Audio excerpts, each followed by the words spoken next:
A Bíblia fala, 1 Coríntios capítulo 12, que existe 9 dons espirituais. Paulo, aconselhando a igreja em Coríntios, ele mostra 9 dons. Esses 9 dons são divididos em 3.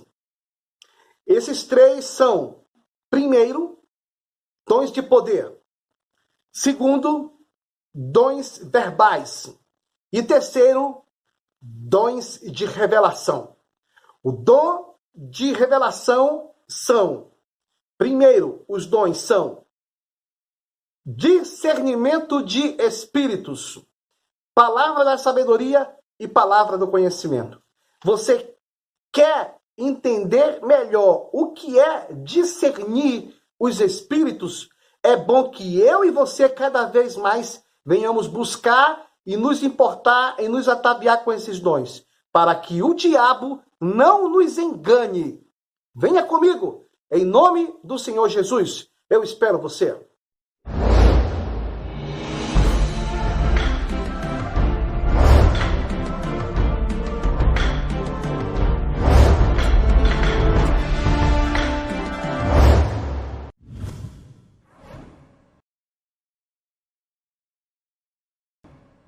Olá, queridos amigos, queridos irmãos em Cristo, a paz do Senhor Jesus, tudo bem?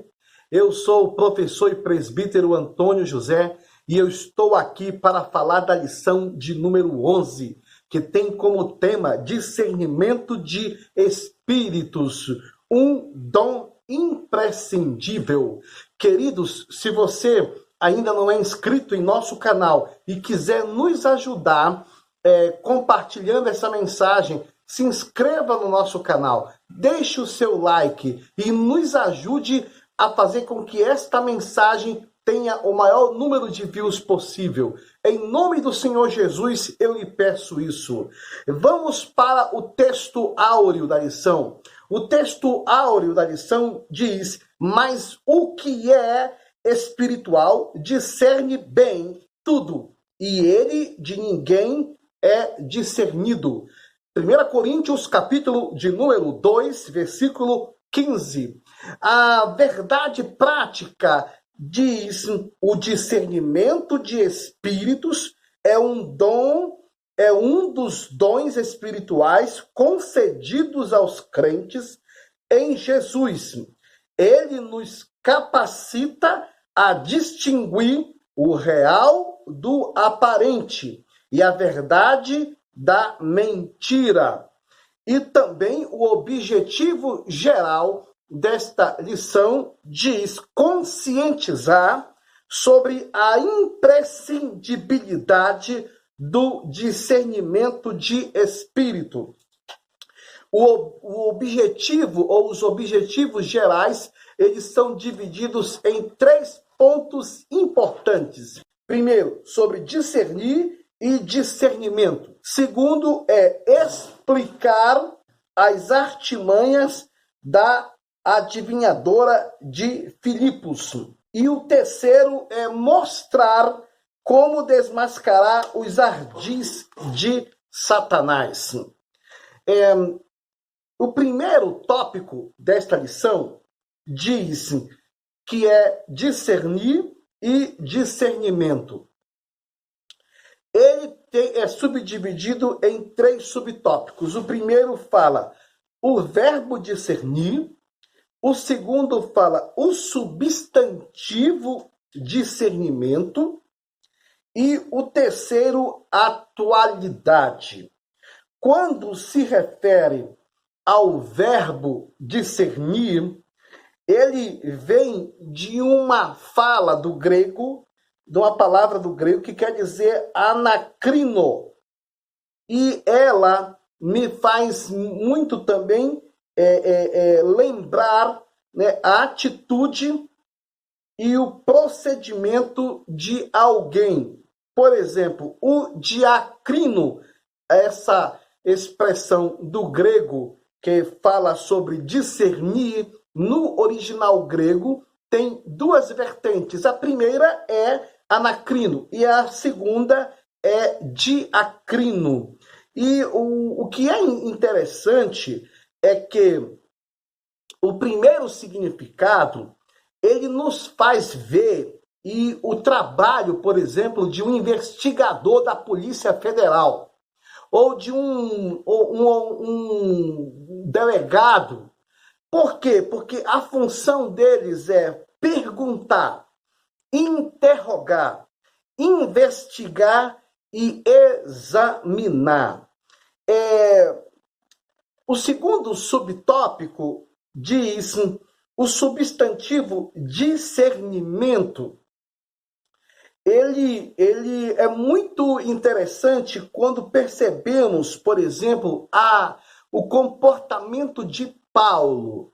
Paulo, ele tinha uma característica completamente singular de não somente um teólogo ou um mestre, de não somente um excepcional evangelista, mas ele tinha o olhar do Espírito Santo, o olhar do homem espiritual, a visão do homem espiritual, do homem que anda com Deus. Como diz a Bíblia, os que estão na carne não podem agradar a Deus. E outro fator também que nos faz fazer uma avaliação é quando se refere, por exemplo, no tópico 1, a característica de um delegado, de um policial, é colher fatos e evidências, né, para poder verificar se qualquer ação, atitude, indivíduo, pessoa, existe alguma culpabilidade nele. Ou seja, ele sempre está desconfiando até que se prove o contrário. Observando hoje, na atual conjuntura, o subtópico 3, onde fala de atualidade, percebemos os falsos profetas. E muita gente imagina, ou até tem dúvidas, que quando se referia, por exemplo, na década de 80, falava em 90 de falsos profetas, imaginavam o Reverendo Moon, falsos cristos, né? Até o próprio Henrique Cristo ou qualquer outra pessoa que se apresentasse como um enviado de Deus. Só que quando olhamos atentamente as Escrituras, percebemos que o falso profeta é todo aquele que fala em nome de Deus. E você sabe muito bem que Jesus disse que o anticristo aparecerá fazendo sinais, prodígios e maravilhas de tal maneira que, se possível, eles até enganariam os escolhidos de Deus. Mas o que é interessante aqui é que uma das características de um falso profeta, guarde essa palavra, é que uma das características principais, eles adulteram as Escrituras. Sim, eles interpretam elas ao seu bel prazer. E outra característica também dos falsos profetas é que eles têm aparência de ovelha, eles têm todos os traços e as características de uma ovelha. Porém, eles são, na verdade, lobos, roubadores, enganadores da mente e do povo de Deus. Observe também que nessa conjuntura que vivemos hoje, existem muitas pessoas com a maior cara de pau, querem fabricar milagres, inventar milagres, manipular pessoas, inventar testemunhos mentirosos somente para sensibilizar pessoas, enquanto que essas pessoas elas estão mentindo. E quando alguém tem um dom de discernimento para perceber isso, eles não se criam, eles, na verdade, não têm território fixo, porque o homem de Deus, a mulher de Deus que tem discernimento espiritual percebe e repreende e confronta, e tem que confrontar mesmo, viu? Tem que ter autoridade mesmo. E outra coisa, é preciso, na verdade, andar com Deus, andar com o Espírito Santo, para não ser enganado pelo diabo. Vamos para o segundo tópico. A adivinhadora de Filipos. E aqui fala, o primeiro subtópico fala uma avaliação sensata. O segundo fala o espírito de adivinhação. E o terceiro fala adivinhações ontem e hoje. Vamos aqui falar sobre esse primeiro subtópico. Uma avaliação sensata. Observe que esta mulher, ela estava possessa, porque havia dentro dela um espírito que adivinhava, que falava coisas que somente a pessoa que viveu ou que está vivendo saberia. Então, isso trouxe uma conotação para ela, uma fama para ela. O espírito de adivinhação, ele é um demônio que age na vida de muitas pessoas que frequentam o candomblé, sessões espíritas, reuniões de macumba e religiões orientais, pessoas que elas têm, na verdade, essa visão e essa relação com o mundo espiritual, com as trevas. Também observe e guarde isso para você. Só tem duas pessoas que te conhecem. Primeiro é o Senhor, o Deus de Israel. Segundo é o inimigo, é o príncipe das trevas. Ele conhece. Agora, tem um detalhe importante para a gente pontuar aqui.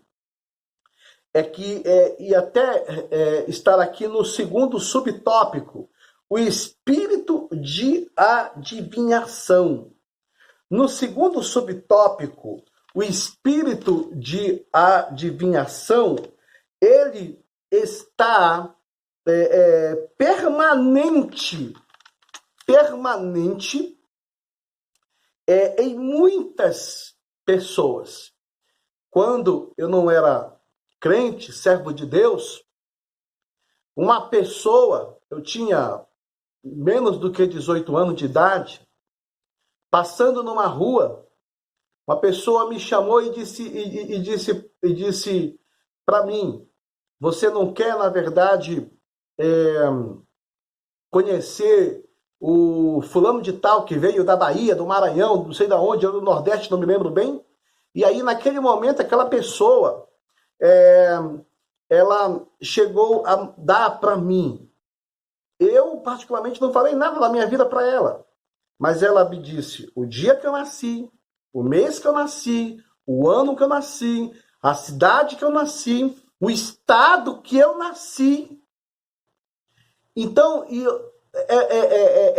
não é de se impressionar. Por quê?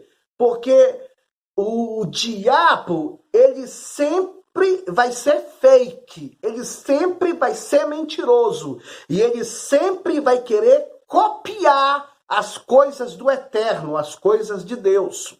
Ele sempre vai agir com pirataria. Isso sempre vai acontecer. Outro fator também é que quando se refere na mitologia grega, existia, na verdade, essa característica aqui que diz, o termo grego usado aqui é piton. Piton, espírito de adivinhação, de onde vem o termo pitonisa, associado à feitiçaria.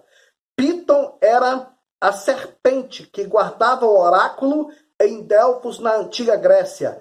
E, inclusive, falando para você que esta é um tipo de serpente que é até muito comum, por exemplo, na América, nos Estados Unidos. Muito comum, por exemplo, nas regiões da América Central. É um tipo de serpente grande, com força, cor amarelada. Muito importante também a gente perceber o que diz essa informação aqui, que fala no Novo Testamento. No Novo Testamento, a gente percebe literalmente que a característica desse espírito de adivinhação era para trazer holofotes, para trazer o marketing, para chamar a atenção. Porém, quando Paulo e Silas chegaram lá, eles colocaram um basta nisso, porque não foi uma e nem duas vezes. A Bíblia fala que repetidas vezes eles foram, eles ouviram a mulher dizer: estes homens são os que anunciam a salvação. Outro fator também é que no ponto 3 do subtópico diz assim: adivinhações ontem e hoje. Adivinhações ontem e hoje. Moisés enumerou algumas práticas divinatórias comuns entre os cananeus. Os egípcios já praticavam isso, já viviam isso.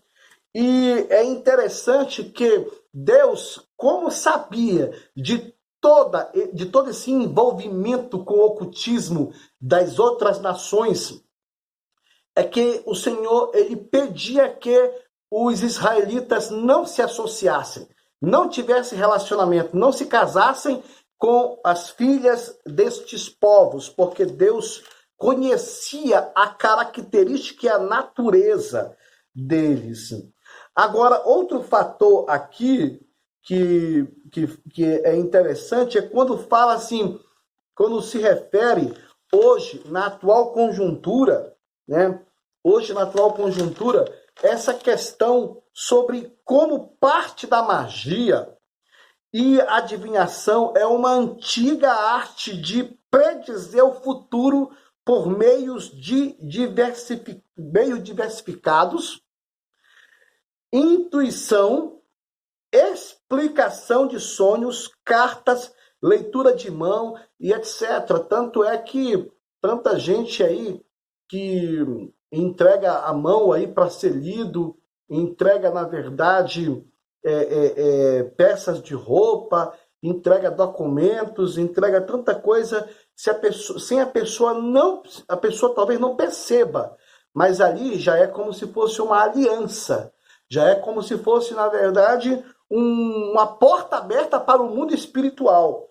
E é importante que Satanás, ele usa, e para ele, na verdade, fazer o show dele, fazer o marketing dele, ele só precisa de um corpo. No mundo espiritual, para as coisas acontecer ou bem ou mal, só precisa de um corpo, só precisa de uma disposição. É por isso que nós temos que ter cuidado, porque Satanás, o príncipe das trevas, ele nos conhece. E precisamos ter essa noção, essa leitura disso. Um outro fator também é que, avançando aqui, é no terceiro subtópico. No terceiro tópico. No terceiro tópico fala desmascarando os ardis de Satanás. Queridos, nós vivemos em um mundo que a Bíblia diz que jaz no maligno. E você é um servo de Deus, é uma serva de Deus, é um professor da EBD. Alguém, na verdade, confiou e colocou esses alunos na tua mão. E você, na hora da ministração, você é o pastor ali. Você é o líder ali. Você é a boca de Deus ali. Ali o Senhor pode te dar revelação e visões ali. É por isso que quando se refere a esse terceiro tópico, desmascarando os ardis de Satanás, e o primeiro tópico fala sobre, o primeiro subtópico fala sobre o dom do Espírito Santo. O segundo fala sobre uma estratégia demoníaca para confundir. E o terceiro é a libertação da jovem adivinhadora. E o quarto, a necessidade do dom de discernir. Paulo, em 1 Coríntios capítulo 12, ele fala à igreja em Corinto e mostra os 9 dons espirituais. Na verdade, esses 9 dons espirituais, eles são divididos em 3. O primeiro, dons verbais. O segundo, dons de poder. E o terceiro, dons de revelação. Nos dons de revelação está 3. Palavra da sabedoria, palavra do conhecimento e discernimento de espíritos. Ou seja, uma pessoa que está na condução de um rebanho, de uma liderança, de uma escola dominical, de uma classe de EBD, ele precisa ser ataviado com o dom de discernimento de espíritos. Por que isso, queridos? Porque o diabo não pode te enganar. Por que isso? Porque Satanás, na verdade, precisa ser desmascarado.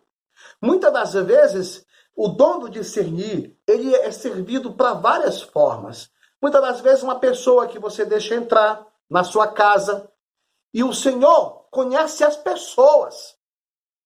E o Senhor diz para você, essa pessoa não é uma excelente amizade.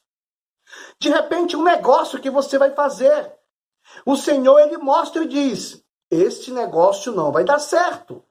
Isso está, na verdade, incluso em uma vida espiritual. Pessoas deixar de andar na carne e ela querer andar nas ondas do Espírito. É importante, queridos, que, como diz aqui no segundo subtópico, fala uma estratégia demoníaca para confundir o povo. Hoje, a gente percebe que existe uma confusão muito grande.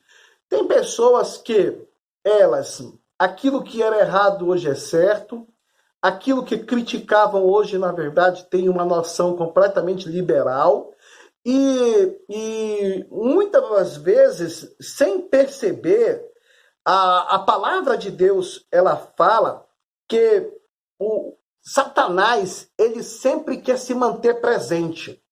Por exemplo, se observa aqui nesse texto em que a mulher, ela era, na verdade, possessa, oprimida, e ela agia em parceria com um espírito de adivinhação, onde que ela ganhava um certo marketing, um certo respeito, por ela ter isso. Aí, ela chegava a abordar e a falar, estes homens que nos anunciam o caminho da salvação são servos do Deus Altíssimo. Porém, tem um detalhe nisso aí. É muito estranho que um espírito maligno que atuava na vida da jovem viesse gritando publicamente por muitos dias e elogiando Paulo e Silas com essas palavras. Para rapidinho, pensa junto comigo. Por favor. Amigo, nós precisamos abrir nossos olhos espirituais. Sim, verdade. Abrir mesmo. Essa história de dizer, como um certo crente, ele dizia que era tão crente que o diabo não entrava na igreja dele, não. Muito cuidado com isso. Muitas das vezes ele pode sentar até lá no púlpito. Muito cuidado. Vamos abrir nossos olhos. Sabe por quê? A Bíblia fala que naquele momento em que Judas estava ao lado de Jesus, a Bíblia diz que ele saiu à noite para se encontrar com os líderes religiosos e vendeu a Jesus por 30 moedas de prata. É importante comentar com você que naquele momento o Senhor disse, não foi para Judas, foi para o diabo, que a Bíblia diz que tinha entrado em Judas. Ele disse assim: o que tendes fazer, faze-o depressa. Sabe por quê? Porque o diabo só age até onde Deus permite. O poder de Satanás está submisso. Se é que ele tem poder, vamos chamar de influência, porque a Bíblia diz que todo o poder foi dado a Jesus. Então, o que vale ressaltar é que a libertação, a nossa vida consagrada com os dons e com esse dom, vai libertar pessoas, vai transformar vidas, e vai quebrar maldições, e vai amarrar o valente, e vai saquear os seus bens, e vai, na verdade, dar vitória para muitas pessoas. É também importante salientar a necessidade do dom de discernir. Essa necessidade hoje ela é muito grande. Tem pessoas usando a palavra de Deus para ganhar dinheiro. Tem pessoas vendendo vassoura de fogo. Tem pessoas vendendo lenços. Tem pessoas vendendo cajados. Tem pessoas para receber oração tem que pagar. Tem pessoas que estão usando o evangelho para enganar, literalmente, na maior cara de pau. E isso não pode existir. Nós temos que entender onde está o diabo. E o diabo, ele não vai vir de lá com outros espíritos. Não, ele precisa de pessoas, de vidas, de gente. Pessoas que dê lugar. Aí sim. Então, queridos, vamos abrir nossos olhos. Olhar para a nossa família. Olhar para a nossa casa. Olhar para nossos filhos. Interceder. Pagar o preço. Buscar. Porque senão, podemos ser a próxima vítima. Guarde essa palavra. Que ela venha te abençoar e te livrar de todo o mal. E que você venha compartilhá-la nas redes sociais. Se inscrever nesse canal e nos abençoar. Em nome do Senhor Jesus, deixo aqui um grande abraço. Deus te abençoe e te guarde.